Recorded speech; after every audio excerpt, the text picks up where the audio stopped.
আপনি কারোর কাছ থেকে টাকা লোন নিয়ে তাকে আপনার জমিটা দিলেন, যে ভাই টাকা যে নিলাম এটা যে তোমাকে আমি দেবো, গ্যারান্টি কি? গ্যারান্টি হলো জমিটা তোমার কাছে থাকুক, আমি মেরে খাবো না, এটা তোমার কাছে আমার গ্যারান্টি হিসেবে থাকুক। বন্ধকটা হলো গ্যারান্টির জন্য। কিন্তু আমাদের সমাজে যেটা হয়, শতকরা প্রায় 100%-এর মতো, 99%-এরও বেশি মানুষ জমি বন্ধক রেখে সেই জমি ভোগ করে। এটা সুস্পষ্টভাবে নাজায়েজ কাজ। অনেক উলামা ইকরাম এটাকে একটা হারাম বলেছেন, অনেকে মাকরুহ তাহরিমি বলেছেন, কিন্তু এটা নাজায়েজ এবং গুনাহের বিষয়, এই ব্যাপারে কারো কোনো সন্দেহ নেই। কারণ কুল্লু করদিন জাররা নাফআন ফাহুয়া রিবা, যেই লোনের বিনিময়ে কোনো বেনিফিট নেন আপনি, সেটা সুদ হিসাবে গণ্য হয়, রিবা হিসাবে গণ্য হয়। এই জন্য অনেক উলামা ইকরাম এটাকে রিবা বলেছেন, সুদ বলেছেন।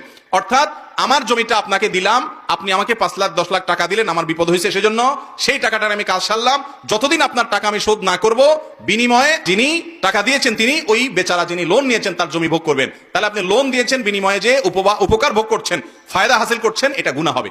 এখন কথা হলো, আপনি বলবেন হুজুর তাহলে কে দিবে? কারো কি মাথা খারাপ আছে? এভাবে কেউ কাউকে দেয়? টাকা দিয়ে দিব 5 লাখ, জমিটা আমার কাছে থাকবে শুধু আমানত হিসাবে, কিন্তু তার জমি সেই ভোগ করবে, এটা কি কেউ দেয় নাকি? হাওলাত দিলাম, আবার কোনো লাভ হবে না আমার টাকাটা, তাহলে লাভটা কি? মনে রাখবেন, কর্জে হাসানা, মানুষকে হাওলাত দেওয়া, এটা এত বড় ইবাদত, এত বড় সওয়াব, কোন কোন ক্ষেত্রে মানুষকে দান করার চাইতেও বেশি সওয়াব হয় কর্জে হাসানা। কিন্তু আমাদের সমাজে আজকাল কর্জে হাসানা আছে, লোন দেওয়ার সিস্টেম আছে। এই না থাকার একটা কারণ হলো, যারা লোন নেয় তারা একবার নিতে পারলে আর ওই লোকের চেহারাটাও সে দেখতে রাজি। দোকান থেকে বাকি খাওয়ার পর অন্য দোকান থেকে ঘুরে ঘুরে নগদ খায়, ওই দোকানের সামনে দিয়ে আর হাঁটে না। এই চরিত্রের কারণে যারা লোন দিতে আগ্রহী, তারা লোন দিতে চাইলেও দিতে পারে না। আর এই কারণে শুধু লোন না দিয়ে লোনের বিপরীতে গ্যারান্টি নিবেন। গ্যারান্টি কি? আপনি কাউকে 10,000 টাকা লোন দিচ্ছেন, তার মোবাইলটা গ্যারান্টি দেন, মোবাইলটা বন্ধ করে ডেস্কে আপনি ফেলে রাখেন, আপনার ড্রয়ারে ফেলে রাখেন, টাকা দিবা মোবাইল নিয়ে যাবা, কাহিনী শেষ। তাহলে সে গড়িমসি করতে পারবে না। টাকা দিচ্ছে না, এলাকার ময়মুরব্বী চেয়ারম্যান মেম্বারকে ডেকে, আলেম ওলামাকে ডেকে বলবেন মোবাইলটা নিলামে উঠায় বিক্রি করেন, আমার টাকা আদায় করে দেন, কাহিনী শেষ। তাহলে সেক্ষেত্রে আপনার লোনও দিলেন, লোনটা আদায়ও হলো, কোনো ভয় থাকলো না। ইসলামের সব সমস্যার, সকল সংকটের সমাধান আছে, শুধু আমরা আমল করি না। অতএব লোন দেওয়ার অভ্যাস গড়ে তুলবো তো ইনশাআল্লাহ। মনে রাখবেন, শুধুমাত্র স্বার্থের চিন্তা করলেই হবে না, যে আমার লাভ কি আসলো। লাভ হলো আল্লাহর কাছে আপনি সওয়াব পাবেন, বিনিময় পাবেন।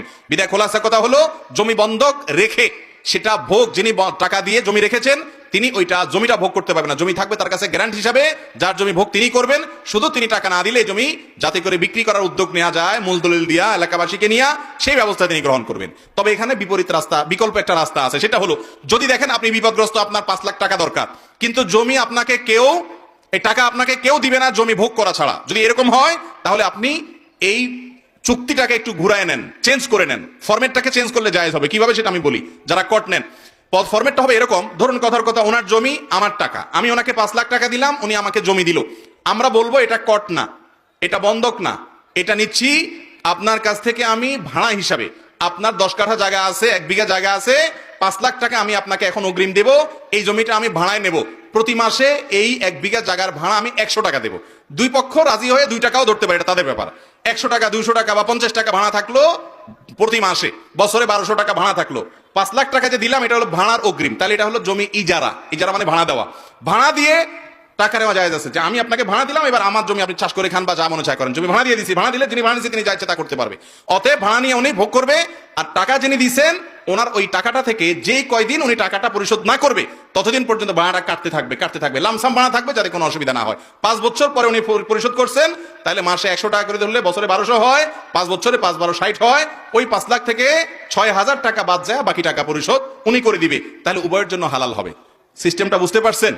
যদি ভাড়া হিসাবে নেওয়া দেওয়া করেন তাহলে জায়েজ হবে, কিন্তু বন্ধক হিসাবে জায়েজ হবে না ভোগ করাটা।